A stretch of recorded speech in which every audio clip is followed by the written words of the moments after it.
First, let me thank IFAD for putting this very rich two panels together.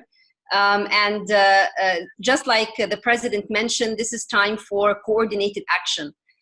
When I set out that vision for the Ministry of International Cooperation, and as you read, I joined this ministry in December of 2019, so before the breakout of COVID in such a magnitude.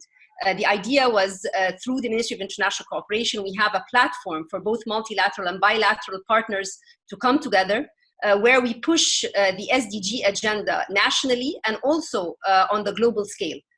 Because the SDGs are supposed to be the common platform for all countries. It's the benchmark that we all are able to understand. It's important for our public. It's important for international institutions to mobilize around common themes. So when the COVID happened, of course, we did not want at all to be derailed from our main objectives. On the contrary, this is actually the correct time, and there's no better time to bring everyone together. International institutions today play a magnificent and important role, not just on the financing side, but organizations which have specialization of certain sectors, just as we are discussing agriculture today, is extremely important to be able to have all of us together where different country experiences are shared, where different multilateral institutions provide technical assistance and vision on how to move forward on different topics is extremely timely.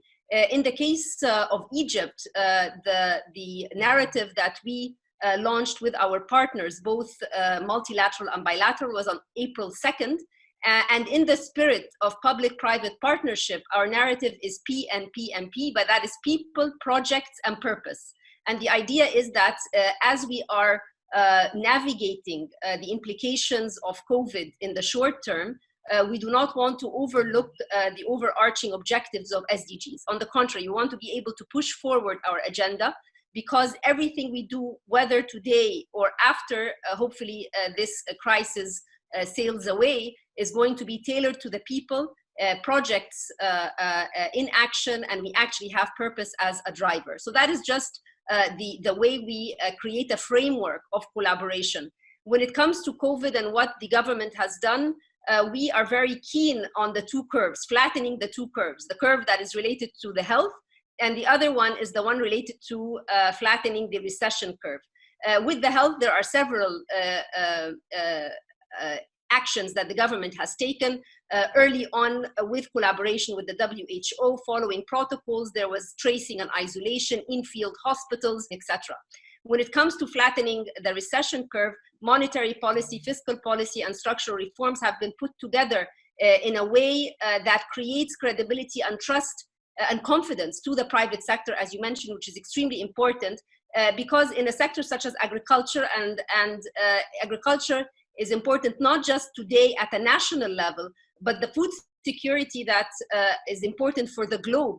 It necessitates that each national narrative and each national policy adds up so that everybody at the end is protected. In the case of Egypt, in the fiscal stimulus that the government came out with in response to COVID, there is special programs for the agriculture sector. When it comes to wheat, because we are a very big importer of wheat, there have been allocation of funds to the farmers in Egypt so that the production in the local harvest is basically taken care of in a proper manner. There has been digitalization of some of the elements with respect to information to the farmers. Sanitation has been taking place. Something else which is extremely important, we still export in fresh produce to the region and to Europe, and that has been very important for the Ministry of Agriculture and Land Reclamation when it comes to the health standards to safeguard that what is exported is very important. And this has been done in conjunction with the aviation sector, because these products go actually on commercial planes, not just the cargo planes. So there has been a very important concerted effort from the government side. much more needs to be done in terms of agriculture and food or food processing as an industry. And this is something which we are putting very much at the fore of our discussions within government. The president has announced last week that there are more areas of land which will be allocated for more agricultural produce. And just to save time, I really want to commend the points that were made by the president when he talks about the importance of digital solutions, the importance of rural financing, trying to ensure that access to markets and disruption of supply chains are taken care of, and also the youth employment. So these are all elements which are key for each national government. And of course, when it comes to IFAD and others trying to put a stimulus package for the agriculture sector, we as governments are here to provide input when we are asked, so that these packages for the region, particularly that we were the head of the African Union until last month. So this regional integration is something that we care about tremendously. Africa, of course, has been singled out in the international community as a continent that needs to be taken care of, because after the great prospects, this really comes as a cloud that affects very many vulnerable groups. And therefore we would like to work together with you, with other institutions, to be able to come up with a concerted view on how we help on the agriculture sector in Africa. And just the final words that were also mentioned by Rola from ESCWA, that debt relief should also be targeted to middle-income countries, not only low-income countries, to be able to create that fiscal space to help the vulnerable groups, particularly in the agriculture and food, is something which is extremely important. And Africa as a continent is one that needs special attention. I will stop here for the sake of time.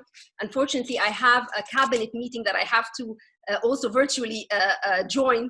So I want to thank everyone who has listened. If there are any follow-up comments or questions, I would be very happy to exchange with you as the moderator, and then disseminate to everyone in the panel. But thank you very much. And again, this is time where all governments show resolve, and the international community, through multilateral and bilateral actions and collaboration, is the only way for all of us to get through this at hopefully a very reasonable pace. Thank you very much.